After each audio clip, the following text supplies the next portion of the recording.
J'ai peur que mon enfant se blesse quand il grimpe au parc. Comment le protéger sans être tout le temps après lui? Cela dépend de l'âge de votre enfant.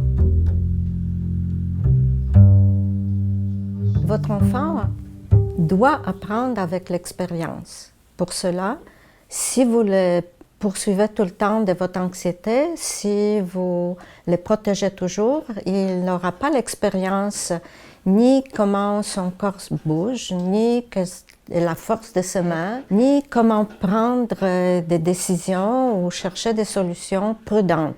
Il faut donc qu'il puisse faire ces expériences, mais progressivement.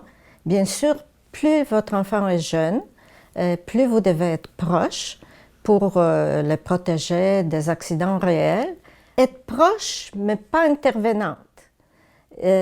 Pas toujours derrière lui. Il faut accompagner et pas faire avec. Maintenant, vous pouvez certainement faire quelque chose que les parents font malheureusement rarement. Maintenant, avec les enfants, vous pouvez lui parler. Même à tout petit, vous pouvez dire comment on fait pour se tourner du dos sur le ventre, le contraire.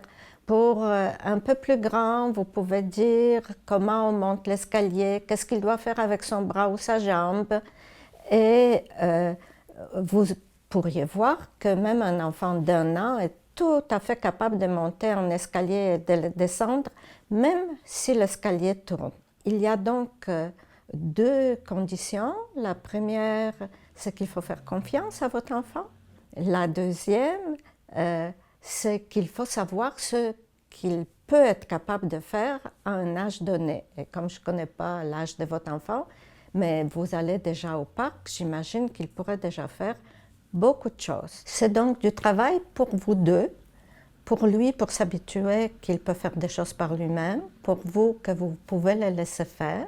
Il y a une chose importante de votre côté, il faut que vous puissiez supporter qu'il ne réussisse pas tout de suite, qu'il pourrait réussir plus tard ou peut-être pas du tout, mais que si c'est vous qui faites à sa place ou qu'il le fait avec vous, ce n'est pas sa réussite.